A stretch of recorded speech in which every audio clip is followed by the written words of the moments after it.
రంగారెడ్డి, మహబూబ్ నగర్, నల్గొండలో భారీ బహిరంగ సభలకు గులాబీ బాస్ యాక్షన్ ప్లాన్ సిద్ధమైంది.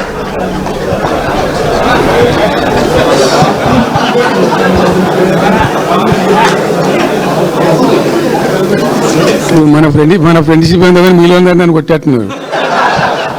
ఇంతమందిలో మీకు ఒక రావులే కనబడుతుంది.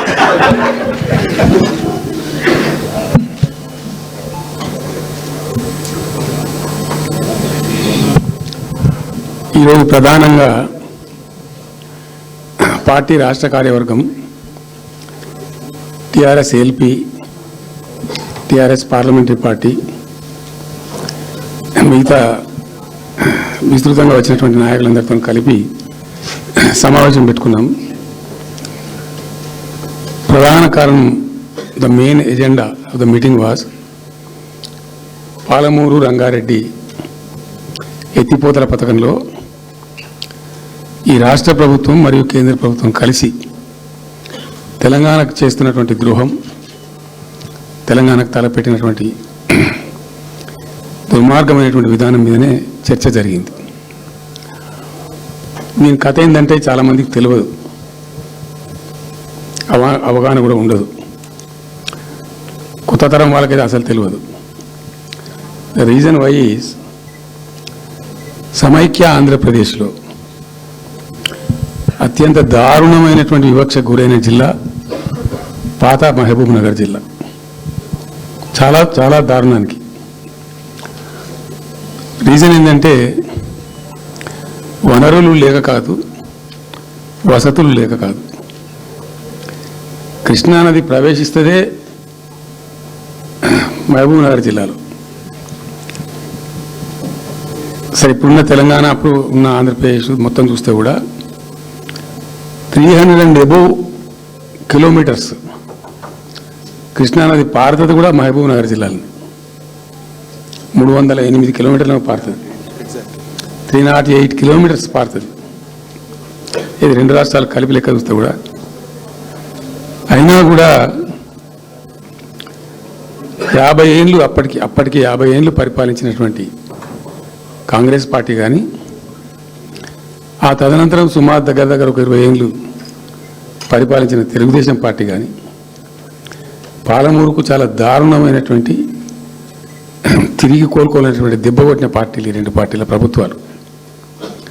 ఈ లోకమందరికి తెలుసు. ఆ జిల్లా యాక్చువల్లీ అప్పర్ కృష్ణా ప్రాజెక్టు, భీమా ప్రాజెక్టు, తుంగభద్ర ఎడమ కాలువ ప్రాజెక్టు, దాని ద్వారా ఆనాటికి అన్ని ఫైల్స్ ఉన్నాయి, రికార్డ్స్ ఉన్నాయి. ఏదో ఒకటి స్టోరీ కాదు. 174 టీఎంసీలు నీళ్ళు పాలమూరు రంగారెడ్డి జిల్లాకు రావాల్సి ఉండే. పాలమూరు జిల్లాకు ఆనాటి ప్రతిపాదిత ప్రాజెక్టుల ప్రకారం రావాల్సి ఉండే. ఆంధ్రప్రదేశే ఏర్పాటే తెలంగాణ పాలిట పెనుశాపం. కొంతమందికి నచ్చదు, కానీ పెనుశాపంగా పరిణమించింది ఆంధ్రప్రదేశ్ రాష్ట్ర ఏర్పాటు. మొత్తం తెలంగాణకు, అందులో మోర్ స్పెసిఫికల్లీ మహబూబ్ నగర్ జిల్లాకు జరిగినటువంటి తీవ్రమైనటువంటి అన్యాయం. ఎస్ఆర్సి యాక్ట్ అంటే స్టేట్ రీఆర్గనైజేషన్ యాక్టు స్పష్టంగా చెప్తుంది, ప్రతిపాదించబడి ఆల్రెడీ శాంక్షన్ అయ్యి జరుగుతుండే ప్రాజెక్టులు, కంటెంప్లేట్ చేసి ఉన్న ప్రాజెక్టులు, వాటిని మార్చకూడదు, అవి కొనసాగించాలి. ఆ చట్టం ఉండగా కూడా వాటి అన్నిటినీ కాదని వీటిని మొత్తం అబాండన్ చేసి పడేసిండ్రు. అట్లా చాలా చేసినారు. అక్కడ గోదావరి మీద చూసుకుంటే దేవునూరు ప్రాజెక్టు కావచ్చు, ఇచ్చంపల్లి కావచ్చు, రకరకాల ప్రాజెక్టులను అబాండన్ చేసినారు. అందులో అతి తీవ్రమైనటువంటి అన్యాయం మహబూబ్ నగర్ జరిగింది. ఇలా మహబూబ్ నగర్కి ఇచ్చే పాలమూరు ఎత్తిపోతలో మరొకటి కొత్త స్కీమ్ కాదు. గతంలోనే 174 టీఎంసీలకు ప్రాజెక్టులు రూపకల్పన జరిగి అంత అయింది. అయితే మేము చాలా వాదించినాం. మధ్యలో బ్రిజేష్ కుమార్ ట్రిబ్యునల్ వస్తే కూడా అక్కడ పోయి ఆ ట్రిబ్యునల్ని కలిసి చాలా ప్రయత్నాలు చేసినాం. ఉద్యమ సందర్భంలో, ఉపన్యాసాలలో, కరపత్రాలలో, జలసాధన ఉద్యమ సందర్భంలో మా క్యాసెట్ల రూపంలో, స్పీచ్ల రూపంలో, కరపత్రాల రూపంలో, పోస్టర్ల రూపంలో, క్యాసెట్ల రూపంలో రకరకాలుగా వాదించుకుంటూనే ట్రిబ్యునల్ కూడా ఇవ్వాలని పోతే ట్రిబ్యునల్కు ఉండే ఒక డెలికసీ ఏంటంటే వాళ్ళు రాష్ట్రాల మధ్య పంపిణీ చేస్తారు తప్ప రాష్ట్రం లోపల ఉండేటువంటి ఒక ప్రాంతానికంటే వాళ్ళు చేయరు. మీకు రాష్ట్ర హోదా లేదండి, మీరు ప్రాంతము, మీరు రాష్ట్రంతో కొట్లాడుతున్నారు, అది వేరే సంగతి, కానీ మేము స్వీకరించలేము, తీసుకోలేము చట్ట ప్రకారం అని చెప్పి వాళ్ళు నిరాకరించారు. సరే, ఆ తదనంతరం ఉద్యమం జరిగింది, మీ అందరికి తెలుసు. ఇక్కడ ఇంకొకటి కూడా తప్పకుండా చెప్పాలి. బచావత్ ట్రిబ్యునల్ ఏర్పాటైనప్పుడు అతను పంపకాలు చేస్తూ బచావత్ ట్రిబ్యునల్లో స్పష్టంగా రికార్డు ఇప్పుడు ఉంది. బచావత్ ట్రిబ్యునల్లో స్పష్టంగా పొందుపరచబడి ఉంది. ఇప్పుడు బచావత్ గారు ఖుద్దు రిటైర్డ్ సుప్రీంకోర్టు జడ్జి, ఆయన స్వయంగా ఏమన్నాడంటే ఈ ప్రాంతం నిజంగా చాలా నిరాదరణకు గురైంది, ఇంకా అవుతూ ఉన్నది. ఆ రోజు విపత్కర పరిస్థితి, దుర్భరమైన పరిస్థితి ఏంటంటే పాలమూరు గురించి గంటెడు నీళ్ళు అడిగిన వెళ్ళేటప్పుడు ఇంత కేటాయించండి, ఈ కరువు జిల్లా ఉంది అని అడిగేవాడే లేడు. ఆనాటి సమైక్య ప్రభుత్వం చేసిన ద్రోహం. బచావత్ ఏం చేసిండు, మాకు చూడబుద్ధి అయితే లేదు, ఇది మా అంతల మేమే సూమోటో ఈ సమైక్య ప్రభుత్వం ప్రతిపాదించకపోయినా ఒక 17 TMC జూరాల ప్రాజెక్టు మంజూరు చేస్తున్నాము. అయితే సాంకేతిక కారణాలు మరొకటో చూపెట్టి ఈ జూరాల ప్రాజెక్టుని ఇక్కడి నుంచి ఎత్తగొట్టద్దు, వేరే కాడ కట్టద్దు, ఇక్కడ మాత్రమే కట్టి తీరాలి, దానికే అలాట్ చేస్తున్నామని చెప్పి ఒక కండిషన్ పెట్టిండు ఆయన. ఇది ట్రిబ్యునల్.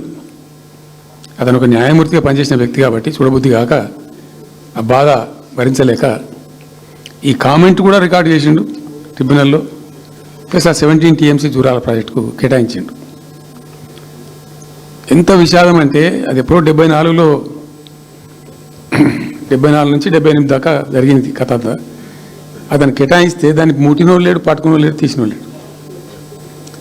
అంజయ్య గారు ముఖ్యమంత్రి అయినాక ఓ ఏడాది తర్వాతనేమో అప్పుడు అంజయ్య గారు దానికి ఫౌండేషన్ స్టోన్ వేసారు. ఫౌండేషన్ స్టోన్ వేస్తే ఇక అది మెల్లగా తెలంగాణ ప్రాజెక్ట్ కదా, ఇప్పుడు పట్టుకుని లేడు, దాన్ని మాట్లాడడం లేదు, అయ్యలేదు, అవ్వలేదు, ఒక అనాథలాగా ఆ బ్యారేజ్ వరకు కట్టేశారు. దానికి కాలువలు లేవు, నీళ్ళు రావు, పొలాలు వారాయి, కృష్ణానది నీళ్ళు వస్తుంటాయి, గేట్ల ద్వారా పోతుంటాయి. ఎప్పటి వరకు ఈ తతంగం 2001లో గులాబీ జెండా ఎగిరేదాకా ఇదే తతంగం. ఇంకా విషాదం ఏంటంటే అప్పుడు ముఖ్యమంత్రి ఉన్న చంద్రబాబు నాయుడు ఆయన మహబూబ్నగర్ జిల్లాను దత్తత తీసుకున్నాడు. ఆయన దత్తతలో ఉండే చేసి నేను అడాప్ట్ చేసుకుంటున్నా ఈ కరువు జిల్లా, దీన్ని అది చేస్తా, ఇది చేస్తా, పొడి చేస్తా అని మాటలు చెప్పి ఇష్టం వచ్చినన్ని పునాదురాలు వేసిండు. కలవకుర్తి, మన్ను, మశాను, రకరకాల పునాదురాలు వేసుకుంటూ పోయిండు. ఉద్యమ సందర్భంగా నేను చేసే ఉపన్యాసాలలో నేను మాట్లాడేది ఈ పునాదురాలన్నీ ఎందుకు మనకు పట్క ఏడుస్తానిక, చూస్తానిక, ఏం లాభము, ఈ రాళ్ళని కృష్ణానదిలో అడ్డం వేస్తూ చెక్కడమని అయితే భయం అనేది నేను నవ్వేది, జనం సప్పట్లు కొట్టి సభలలో నేను చెప్తుంటే ఒక్క డ్రాప్ వాటర్ కూడా పొలాలు పారడానికి రాలే. తత్ఫలితం ఏంది? Net result, what was the net result? Palamuru జిల్లాలో ప్రతి తాలూకా కేంద్రం అంటే ప్రతి నియోజకవర్గ కేంద్రం నుంచి వలసలు పోవడానికి ప్రజలు ప్రతి బొంబాయి నుంచి bus, Narayanpet Bombay bus, Wanaparthy Bombay bus, ఇంచుమించు అన్ని తాలూకాల నుంచి బొంబాయికి డైరెక్ట్గా బస్సు. ఏం చేస్తారు? ప్రజలు పుట్ట చేత పట్టుకొని వలస పోవాలి, బతకపోవడం తప్ప ఇంకో గతి లేదు. జిల్లాకు జిల్లా మొత్తానికి మొత్తం 100% కృష్ణా బేసిన్లో ఉంటుంది. భయంకరమైన కరువు. చివరికి ఆ జిల్లాలో ఉండే అనేక మంది కవులు అనేక పాటలు రాసిండ్రు. ఆ గోరెటి వెంకన్న గారు అయితే పల్లె పల్లెలో పల్లెర్లు మొలిసే పాలమూరులోన అని చెప్పి పాట రాసి పాడిండి. ఆ పాట బాగా పాపులర్ సాంగ్ కూడా, తెలంగాణ ఉద్యమం పొడుగుతో కూడా భయంకరంగా మోగినటువంటి సాంగ్. సో అట్లా జరుగుతూ ఉంది. మేము ఏడుస్తా పోయినాం, చూస్తా పోయినాం. ఆ ఉన్న రెండే ప్రాజెక్టులు, ఒకటి బచావతి పెడితేనేమో జూరాల గతి అది. అప్పుడు చంద్రబాబు నాయుడు గారి స్లోగన్ సమైక్య రాష్ట్రంలోనే సమగ్ర అభివృద్ధి. నేను ప్రథమ మహాసభకు పాలమూరు జిల్లాకు పోయినా, మహబూబ్నగర్ టౌన్లో పెట్టాం. పెద్ద భారీ మీటింగ్ జరిగింది, దాదాపు 70,000 మంది వచ్చిండ్రు. ఆ మీటింగ్లో నాకు బాగా కోపం వచ్చి, ఏమయ్యా చంద్రబాబు నాయుడు, అప్పటికి ఏంటంటే కర్ణాటకకి కొంత ముంపు ప్రాంతం ఏమిటి, జూరాల ప్రాజెక్టులో ఏంటంటే కొద్ది ముంపు ప్రాంతం కర్ణాటక రాష్ట్రంలో ఉంటుంది. ఒక 13 కోట్ల రూపాయల వరకు కాంపెన్సేషన్ కట్టాల్సి ఉండే, కట్టడు, ₹1 కట్టడు. ఏమయ్యా చంద్రబాబు నాయుడు గారు, నువ్వు దత్తత తీసుకున్నావు, కథ తీసుకున్నావు, డైలాగులు చెప్తున్నావు, ఇక్కడ చచ్చిపోతాను జనము, బొంబాయికి వలసలు పోతుండ్రు. ఇటువంటి పరిస్థితులలో కూడా కర్ణాటకకు డబ్బులు కట్టడానికి డబ్బులు లేవా? ఇదేనా సమైక్య రాష్ట్రంలో సమగ్ర అభివృద్ధి అంటే? బట్టిగా బ్యారేజ్ ఆ గోడ దగ్గర కట్టిన విడిచిపెట్టేది మీరు చూసి తమాషా పడన్నా అని చాలా తీవ్రమైన విమర్శలు చేశాను. మోకాళ్ళ మీద పరిగెత్తి కట్టిండి చంద్రబాబు నాయుడు. అప్పుడు ఆ కర్ణాటక చెల్లించాల్సిన కంపెన్సేషన్ ఏదైతుందో మోకాళ్ళ మీద ఉరికి నా దాడి తట్టుకోలేక కంటిన్యూగా పెట్టిన. దాని తర్వాత చంద్రబాబు నాయుడు పార్టీకి సంబంధించిన ఎమ్మెల్యేనే ఆర్డీఎస్ దగ్గర బాంబులు పెట్టి పేల్చేయడం, అది మీ అందరికీ కూడా తెలుసు. బాంబులు పెట్టి పేల్చడం 2 సార్లు 3 సార్లు పేల్చారు. నేను ఫస్ట్ ఉద్యమంలో, తెలంగాణ ఉద్యమం స్టార్ట్ అయిన తర్వాత నేను ఎంచుకున్న ఎజెండా, నా ఎజెండాలో మొదటి పాదయాత్ర నేను చేసినటువంటి జోగులాంబ టు గద్వాల పాదయాత్ర చేసిన. ఈ అన్యాయం సంగతి ఏంది అని దాన్ని ప్రజలలో ఎండగట్టాలని చెప్పి, గవర్నమెంట్ కూడా ఒత్తిడి తేవాలని చెప్పి, ఎందుకు తెలంగాణ ఉద్యమం చేస్తున్నామనేది లోకానికి తెలవాలని చెప్పి నేను జోగులాంబ టు గద్వాల పాదయాత్ర చేసిన. దాన్ని మొత్తం అసలు కంప్లీట్ 80,000 ఎకరాలకు బారాల్సినటువంటి ఆ ఆర్డీఎస్ కెనాలు 15,000 ఎకరాలకు, 10,000 ఎకరాలు, 20,000 ఎకరాలకు వచ్చింది, తగ్గిపోయింది. అడిగే నాతుడు లేడు. నేను అంతకు ముందే, పాదయాత్ర కన్నా ముందే స్వయంగా మేమందరం జిల్లా మహబూబ్నగర్ జిల్లా నాయకులు నేను కలిసి, ఆర్డీఎస్ హెడ్ వర్క్స్ ఎక్కడ ఉంటాయంటే కర్ణాటకలో ఉంటాయి, రాయచూరు దగ్గర.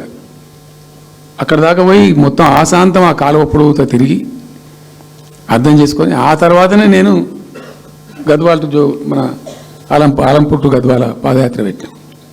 తిరిగి దాన్ని ఎక్స్పోజ్ చేసినాం. అప్పుడు అక్కడ గొడవ చేస్తే మళ్ళీ అప్పుడు జూరాల లింక్ కెనాల్ని మొదలుపెట్టింది చంద్రబాబు నాయుడు.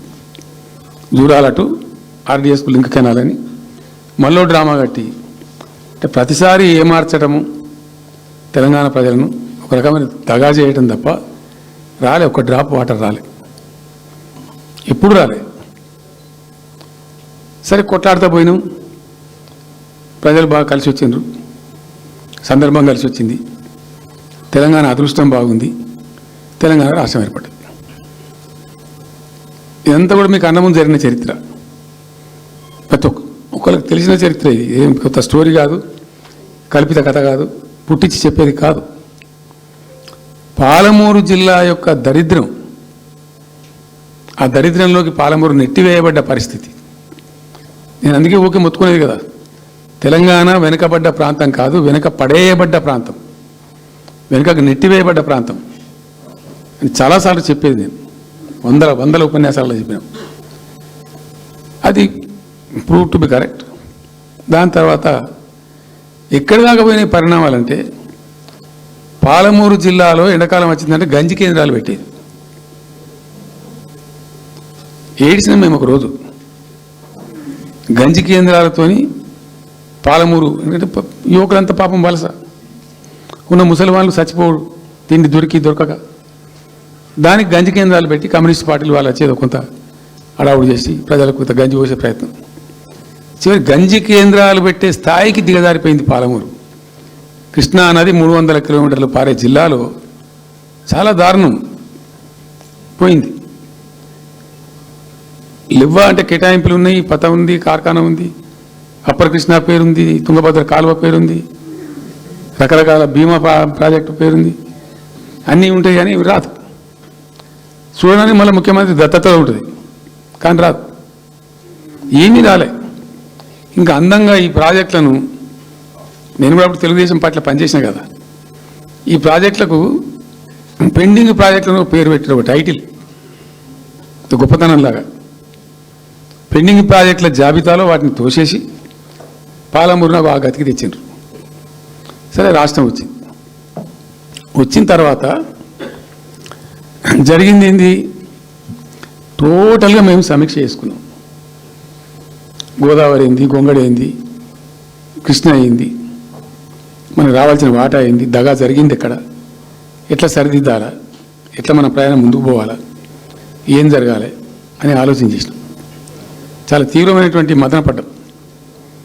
టాప్ ప్రయారిటీలో ఈ జిల్లా ఆదుకోవాలి మనం. అత్యంత భయంకరమైన కరువు ఉంది ఇక్కడ, కొంచెం లైన్లో పెట్టుకోవాలి. ఇప్పుడు మన సొంత రాష్ట్రం కాబట్టి మనకు ఆ ఇబ్బందులు ఉన్నాయని చెప్పి మా ప్రస్థానం ప్రారంభించాం. మొట్టమొదలు యుద్ధ ప్రాతిపదికన ఏవైతే పెండింగ్ ప్రాజెక్టులను పెట్టినరో వాటిని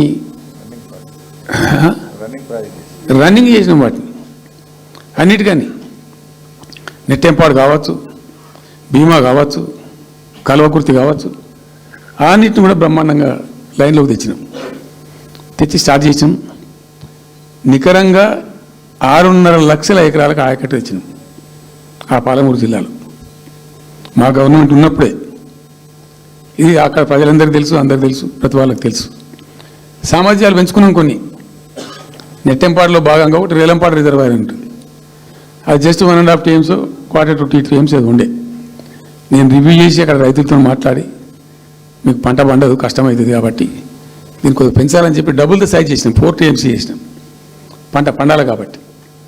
అట్లా రకరకాల చర్యలు తీసుకొని దాని ద్వారా ఆ కల్వకుర్తి లిఫ్టిగేషన్ ద్వారా, ఈ నెట్టెంపాడు ద్వారా, బీమా ద్వారా, బీమా phase 1 phase 2 ద్వారా అన్నీ కలిపి 6.5 లక్షల ఎకరాలకు.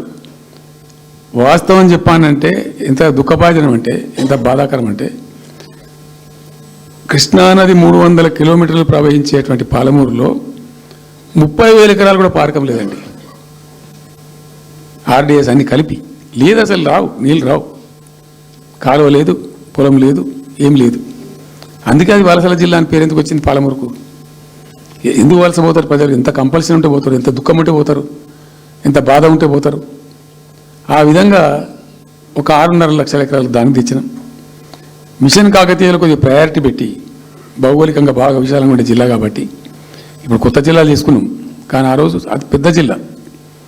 దానికి మిషన్ కాకతీయలో టాప్ ప్రయారిటీ ఇచ్చి మైనర్ ఇరిగేషన్ చెరువులు మొత్తాన్ని పోయినాయి ఇక అమ్ముకున్నారు, అబాండనైనాయి. మిగిలిన వాటిని కొన్ని సామర్థ్యాలు పెంచి ఒక పద్ధతికి తెచ్చినాం. అదో 1,20,000-1,50,000 ఎకరాలకు అది దోహదపడ్డది. చెక్ డ్యాములు కూడా కట్టుకున్నాం. చాలా వాగుల మీద 100ల కొద్ది చెక్ డ్యాములు కట్టినాం. ఇవన్నీ కూడా మీ కళ్ళ ముందే జరిగినాయి, మీ అందరికీ కూడా తెలుసు. ఈ ఆర్డీఎస్ కెనాల్ది మోసం జరిగింది కాబట్టి మధ్యలో తుంగభద్ర మీద పెట్టి తుమ్మిల లిఫ్ట్ కూడా తెప్పించి తుమ్మిల లిఫ్ట్ కూడా పూర్తి చేసినాం. ఏది ఆర్డీఎస్ ద్వారా కోల్పోయిన ఆయకట్టును రిస్టోర్ చేయడానికి తుమ్మిల లిఫ్ట్ కూడా స్టార్ట్ చేసినాం, నీళ్ళు పోపించినాం, బ్రహ్మాండంగా ఆయకట్టు అంతా పార్పించింది. ఇట్లా అనేక రకాల చర్యలు అవి తీసుకొని ఒక 6.5 లక్షల ఎకరాలకేమో నెట్ ఆయకట్టు వచ్చింది. ఇండైరెక్ట్ ఆయకట్టు ఏమో భూగర్భ జలాలు పెంచడానికి కట్టిన చెక్ డ్యాములు, మైనర్ ఇరిగేషన్ బాగు చేయడం, దాని ద్వారా కూడా 1,50,000 ఎకరాలకు వచ్చింది. ఆ తదనంతరం మరి మనం ఎట్లా ముందుకోవాలా, ఏం చేద్దామని చెప్పి ఈ రంగారెడ్డి జిల్లా కూడా వాళ్ళు పాపం కృష్ణా బేసినే, ప్రతి డ్రాప్ రంగారెడ్డిలో పడే ప్రతి వర్షం చుక్క కృష్ణానదికి పోతుంది, ఇంకెక్కడికి పోదు. నల్లగొండ జిల్లాలో కురిసే ప్రతి వర్షం చుక్క కూడా కృష్ణానదికి పోతుంది. 100% ఈ 3 జిల్లాలు కూడా నల్లగొండ, రంగారెడ్డి, పాలమూరు ఇవి 100% కృష్ణ బేసిన్లో ఉన్నాయి. మనము ఏదైతే మనకు కేటాయించిండ్రో ప్రాజెక్ట్ వైజ్నో ఇంకోటనో కంబైన్డ్ స్టేట్ ఉన్నప్పుడు జరిగినటువంటి మోసం నుంచి బయటికి రావాలంటే మనం రాష్ట్రం ఏర్పడ్డ తర్వాత కొట్టాడాలి, మన వాట మనం సాధించాలి. రివిజన్ కృష్ణా జలాల యొక్క పునఃపంపిణీ మీద ట్రిబ్యునల్ వేయించుకోవాలి, రివిజన్ పెట్టియాలి. అని ఒక స్ట్రాటజీ పెట్టి దాన్ని కొట్లాను. సరే, ఇందాక నేను చెప్పినట్టు దేవుని దయ వల్ల తెలంగాణ రాష్ట్రం వచ్చింది. ఈ ప్రాజెక్టు కంప్లీట్ చేస్తూనే పాలమూరు రంగారెడ్డి ఎత్తిపోతల పథకానికి శ్రీకారం చుట్టాం. యాక్చువల్ ఫ్యాక్ట్ ఏంది, పాలమూరు రంగారెడ్డికి మేము ఆ రోజు మనసులో ఇంటర్నల్గా మాట్లాడుకొని డిపార్ట్మెంట్ కావచ్చు, క్యాబినెట్ కావచ్చు, విదిన్ ద పార్టీ కావచ్చు, ఆ జిల్లాల నాయకులతో కావచ్చు, మా స్ట్రాటజీ ఏంది, పాలమూరు రంగారెడ్డి ఎత్తిపోతల పథకానికి 170 టీఎంసీలు తీసుకోవాలి. This was the strategy of BRS government. ఎట్లా, ఎక్కడి నుంచి తీసుకోవాలా, అనేక ఆంక్షలు, మాటలు బట్టి డైలాగులు, ఏపీ నుంచి వచ్చే వ్యతిరేకత, ఇవన్నీ దృష్టిలో పెట్టుకొని ఏం చేసినాం, నికరంగా లెక్కలు తెప్పించినాం.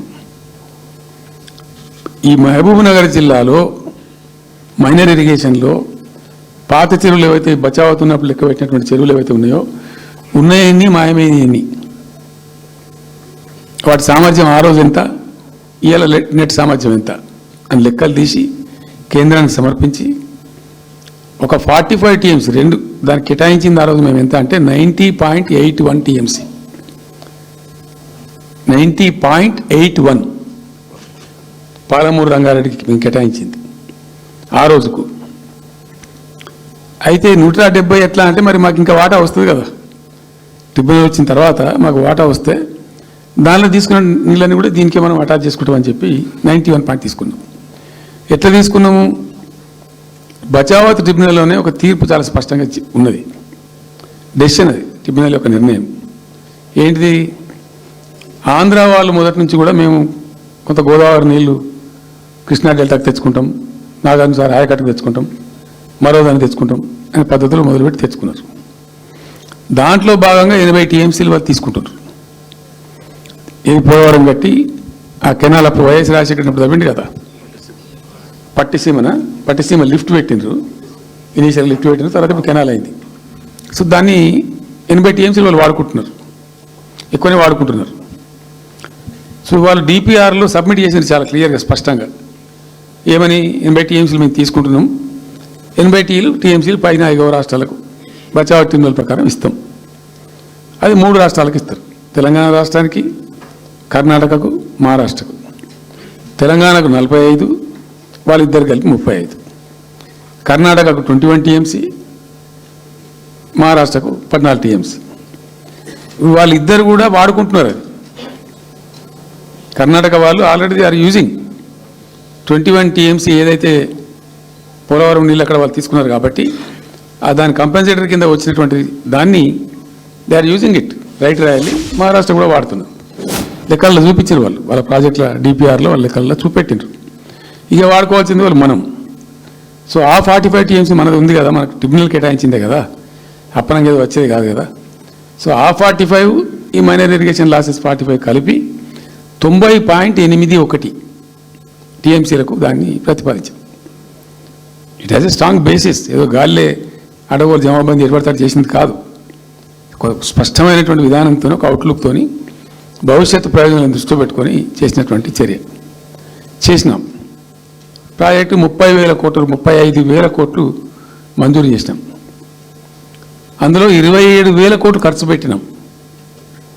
ఆల్మోస్ట్ దగ్గర 88-90% పనులు పూర్తి అయిపోయినాయి. ఈ ఆంధ్రాతోని పంచాయతీ ఉంటుంది ఎప్పటికైనా, వాళ్ళు పోతిరెడ్డిపాడు పొక్కగొట్టి దాన్ని పెంచి దాన్ని ఇంకింత పెంచి ఈ తెలుగు గంగా అనే పేరు మీద మొదలై అది ఎటెటెటెటు పోతుంది అడవుల జమాబంది. కాబట్టి మనం క్విక్కెస్ట్ పాసిబుల్ టైంలో తీసుకోవాలని ఆ వచ్చే వాటర్ను అక్కడ ఎంటైర్ వరల్డ్లో ఇక్కడ లేవండి 145 మెగావాట్స్ కెపాసిటీ పంప్స్ పెట్టినాం అక్కడ. Specially prepared, those pumps were prepared by BHEL of India. 145 మెగావాట్ల పంపులు అసలు ఇండియాలో ఎక్కడ ఏ ప్రాజెక్టుకు లేవు. ఎందుకని దాన్ని ఆ పంపు స్విచ్ ఆన్ చేసిన నేను, నీళ్ళు వచ్చినాయి. ఒక్క పంపు స్విచ్ ఆన్ చేస్తేనే ఇట్లా కాలువలు తల్లాడుతుండే ఇట్లా. అంటే ఆ గొడవ ఉంది కాబట్టి వాళ్ళు అటు పోతిరెడ్డిపాడు పక్క నుంచి వాళ్ళు తీసుకుపోతూ ఉంటారు. ఆ వర్షాలు వచ్చినప్పుడే మనం తీసుకోవాలి, ఇంకో గత్యంతరం లేదు.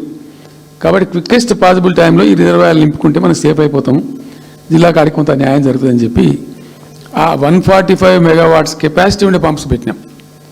ఇప్పుడు పంప్స్ అన్నీ ఆల్మోస్ట్ ఇన్స్టాల్ అయినాయి. మరి ఈ గవర్నమెంట్లో వీళ్ళు ఏం పట్టించుకుంటలేరు, అసలు ఏం చేస్తలేరు. అయితే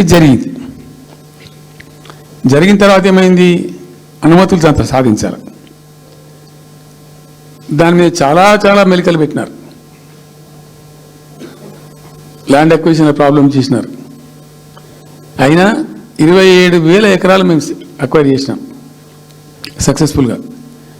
అదంతా క్లిష్టమైన సబ్జెక్ట్ ఈ రోజులలో ల్యాండ్ అక్విజిషన్ అంటే. అయినప్పటికీ 27,000 ఎకరాలు అక్వైర్ చేసినాం. 27,000 కోట్లు ఖర్చు పెట్టినాం. అంత కాన్సన్ట్రేట్ చేసినాం. గ్రీన్ ట్రిబ్యునల్కి పోయినారు, ఆ స్టేని క్యాన్సిల్ చేయించినాం. అనేక రకాల అడ్డంకులు కల్పించే ప్రయత్నాలు ఎన్ని చేసినా వాటన్నిటిని అధిగమిస్తూ ఆ ప్రాజెక్టును ముందుకు తీసుకొని పోయినాం. అయితే ఈ పంపులన్నీ ఇన్స్టాలేషన్ అయిపోతుంది, బ్రహ్మాండంగా ఉంది. సరే, ఇంతగా అనేది మా గవర్నమెంట్ మారింది. సహజం, రాజకీయాల్లో గెలుపులు ఉంటాయి, ఓటములు ఉంటాయి, ప్రభుత్వాల మార్పిళ్ళు ఉంటాయి, జరుగుతాయి. కానీ ఇంత తెలుగు తక్కువ దద్దమ్మ ప్రభుత్వం వచ్చినా, నెక్స్ట్ సక్సెసివ్ గవర్నమెంట్ ఎవరు వచ్చినా రాష్ట్ర ప్రయోజనం కదా ఒక ప్రాజెక్ట్ అంటే. ప్రజలకు నీళ్ళు వచ్చేది కదా, ప్రజలు బ్రతికేది కదా, దాన్ని కొనసాగిస్తారు. ఇప్పుడు ఒక్క తట్టెడు మట్టి కూడా తీయలేదండి. మా గవర్నమెంట్ పోయిన తర్వాత పాలమూరు ఎత్తిపోతల పథకంలో ఒక తట్టెడు మట్టి కనీసం తీయలే. మరి దాన్ని ఎందుకు అబాండన్ చేసినరో, దాని ఇంకేం ఉద్దేశం ఉందో, ఇంత నిష్క్రియాపరత్వం ఏంది, ఇంత దారుణమైంది. 2 నెట్ సంవత్సరాలు గడిచిపోయినాయి. ఇప్పుడు మేము గమనిస్తున్నాం. మధ్యలో ఏమైంది, కేంద్ర ప్రభుత్వంతో తమాషా బీజేపీ మొదటి నుంచి మాకు తెలంగాణకు శని అయింది. అది కేంద్ర ప్రభుత్వం ప్రతిదాన్ని వ్యతిరేకించడమే. ప్రతిదాన్ని చంద్రబాబు ఎన్డీఏలో చేరడం, ఆయన మాటలు పట్టుకొని వ్యతిరేకించడం, అడ్డంగా ఇష్టం వచ్చిన పద్ధతిలో. మేము బాగా కొట్టాను. మేము ఉన్న రోజులు అనేకమైనటువంటి పోరాటాలు చేసి దాన్ని ఎప్పటికప్పుడు సాధించుకున్నాం. అనుమతులు కానీ ఇంకోటి కానీ మొత్తం 9-10 అవసరం పడతాయి. అందులో 6 అనుమతులు ఆల్రెడీ వచ్చేసినాయి. మెయిన్ ఎన్విరాన్మెంట్ అసెస్మెంట్ కమిటీది అదే మెయిన్ అసలు ప్రాజెక్టుకు లైఫ్ లైన్. దాని మొత్తం అనుమతులు వచ్చేసినాయి. దాని తర్వాత మిగిలిన అనుమతులన్నీ లాంఛనమేగా ఇచ్చేయాల్సిందే, అది ఇచ్చిందంటే. అటువంటి అతి ముఖ్యమైనటువంటి అనుమతి కూడా అన్ని తెచ్చినాం. అన్ని వచ్చిన తర్వాత కేంద్ర ప్రభుత్వం మన చంద్రబాబు నాయుడు ఎంపీలు అవసరం ఉంది కదా అక్కడ వాళ్ళకు. ఇప్పుడు ఇద్దరు ఎంపీలు అవసరం కదా, నితీష్ కుమార్, చంద్రబాబు నాయుడు. దానికోసం బీజేపీ ఎంతకైనా దిగజారుతుంది. ఆడ ప్రభుత్వం నిలబెట్టుకోవాలి కాబట్టి ఎంతకైనా దిగజారి ఆయన మాట పట్టుకొని డిపిఆర్ను వాపసు పంపించారండి. మేము ఉన్న రోజులు రాలే డిపిఆర్ వాపసు, అనుమతులు తెచ్చిన ఉంటాం మేము. ఇంకా డిపిఆర్ వాపసు వస్తే భూమి ఆకాశం ఒకటి చేయాలా రాష్ట్ర ప్రభుత్వం? ఎంత లొల్లి చేయాలా, ఎంత హడావుడి చేయాలా? ఆల్ పార్టీ డెలిగేషన్ తీసుకుపోవాలి. అవసరం వస్తే మేము వడ్లు కొనకపోతే పోయి ఢిల్లీలో ధర్నా చేసినామండి. మేము అప్పుడు మా గవర్నమెంట్ ఉన్నప్పుడు రైతులు పండించిన పంట కొనకపోతే యావత్తు ఎమ్మెల్యేలు, క్యాబినెట్ అందరం పోయి ఢిల్లీలో ధర్నా చేసి కేంద్ర ప్రభుత్వం మెడలు వంచినాం. మేము 80 లక్షల టన్నులు మనకి తీసుకుంటామనేటువంటి ఒప్పందం మీద సంతకం చేయించుకొని వచ్చినాం. వడ్లు కొనిపించినాం ఎఫ్సిఐతోని. మామూలు వడ్లు కొనకపోతేనే మేము అంత అడావుడి చేసిపోయినాము. కానీ ఒక ఇంత పెద్ద ప్రధానమైన 3 జిల్లాలకు సంబంధించిన ప్రాజెక్టు డిపిఆర్ వాపసు పంపిస్తే వీళ్ళు కుయ్యలేదు, కుట్టుకోలేదు, వాళ్ళకి చెప్పని కూడా చెప్పలే. తెలియదు ఎవరికి బయట. జస్ట్ దేవర్ మమ్. ఇంకా బాధాకరమైన అంశం ఏంటంటే అసలు 170 టీఎంసీలకు దాదాపు మేము ఏమి చేస్తే బ్రిజేష్ ట్రిబ్యునల్ నడుస్తుంది కదా. దీనిలో ఎట్లుంటుందంటే ఇంకో విషయం అండి, దీన్ని స్పష్టంగా చెప్తున్నాను, మళ్ళీ కన్ఫ్యూజన్ వద్దు. దేశంలో ఒక కొత్త రాష్ట్రం ఏర్పడితే దానికి కొన్ని సంక్రమణలు ఉంటాయి. నీళ్ళు ఎన్ని రావాలి, పలాంది ఇంత రావాలి అని కొన్ని సంక్రమిస్తాయి ఆటోమేటిక్గా. అది ఎస్ఆర్సీ యాక్ట్. భారతదేశంలో ఇనీషియల్గా ఉన్నాయి 14 స్టేట్సే. ఇప్పుడు జమ్మూ కాశ్మీర్ అదేదో వాళ్ళు చేసినారు, కానీ అదర్వైజ్ 15 రాష్ట్రాలు తర్వాత ఏర్పడ్డాయి. వాళ్ళు దాన్ని ఇప్పుడు యూనియన్ టెరిటరీ చేసింది కదా లద్దాఖ్ను. 15 అంటే ఒరిజినల్గా ఉన్నదానికంటే ఇంకో రాష్ట్రం ఎక్కువ కలిపి కొత్త రాష్ట్రాలు వచ్చినాయి. సో వాటికి ఒక పద్ధతి ఉంది.